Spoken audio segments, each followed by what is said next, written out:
Ang 10 zloty ng bansang Poland. Yan po ang topic na pag-uusapan natin pagkat nilipas lang po ng aking maising intro.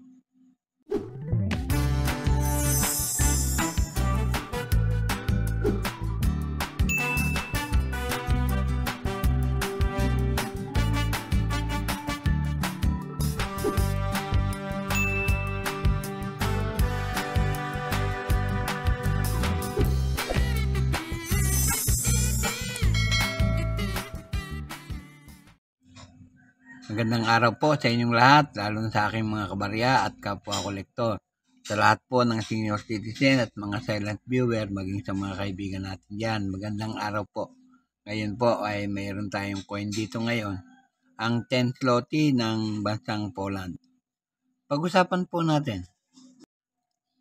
Sa obverse na bahagi po ng baryang ito ay makakita tayo ng isang white eagle sa bandang gitna ng baryang ito na nakabuka ang pakpak.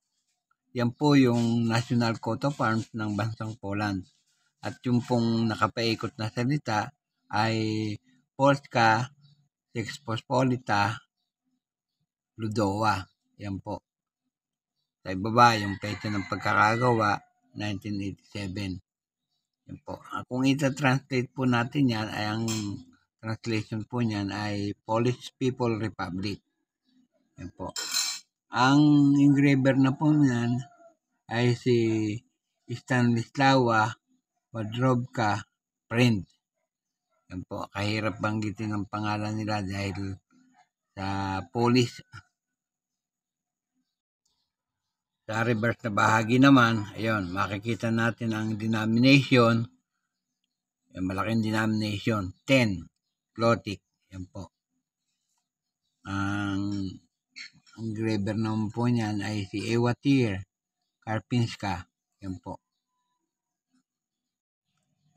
Kung titignan naman po natin ang edge niyan, ang pinaka-edge po ay reeded. Po. Ginawa po ang barya na yan sa Mint of Poland, sa Warsaw, Poland.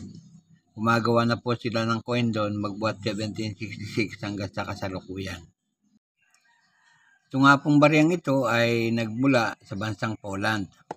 Ang ruling authority ay Polish People Republic. Magbuhat 1952 hanggang 1989. Standard circulation coin po yan. Ang taon ng pagkakagawa, 1984 hanggang 1988. Yung barya po natin, 1987. Ang value po ay 10 zloty. Ang currency po nila ay 10 zloty. Composition po niyan ay copper nickel. Tumitimbang po ng 7.7 grams. May diameter na 25 mm at kapal na 2.04 mm. Medyo makapal po. Mild po ang technique na ginamit at medal alignment ang orientation. Na demonetize na po yan noong January 1, 1995. Pero may nag-iwan po ng number na N number 2062 at reference number na Y number 152.1, par M 2.243, school number 146. Yan po. Para po kung hanapin natin, yan po ang pagkakakilanlan. Dito po sa numista ay may mga presyo na po. Pero ang babanggitin ko lang po ay yung para sa 1987. Yung pong very good niyan ay 15 pesos. Yung fine, 15 pesos. At saka yung very fine, 15 pesos din. Yung almost, yung extra fine ay 15 pesos. Pero pagdating po sa almost uncirculated niyan, 45 pesos. At yung pong uncirculated ay 67 pesos. Yan po ang halaga niyan dito sa numista. Dito naman po sa eBay, kapag kaya yung inyong barya ay petsang 1987, katulad ng ating barya, ang halaga po niyan ay $3.98. Sa pangalawang eBay po, ganyan din petsa, 1987, nagkakalaga po ng $4.99. Dito po sa Pilipinas, nagkaroon na po ng auction yan, sa cut auction 109, lot 265 noong January 27, 2024. Ang grade po ay extra fine at nabili po ng 498.13 peso at 498 pesos point 13 centavos. Yan po ang halaga ng pagkakabili sa ganyang klaseng barya.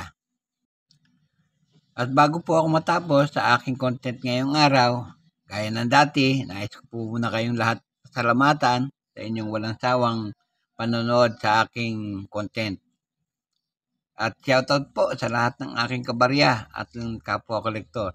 Shoutout po sa mga senior citizen, silent viewer, maging sa mga kaibigan natin dyan. Shoutout po sa inyo. Pati na rin po sa mga subscriber na unti-unting nadagdag sa aking channel.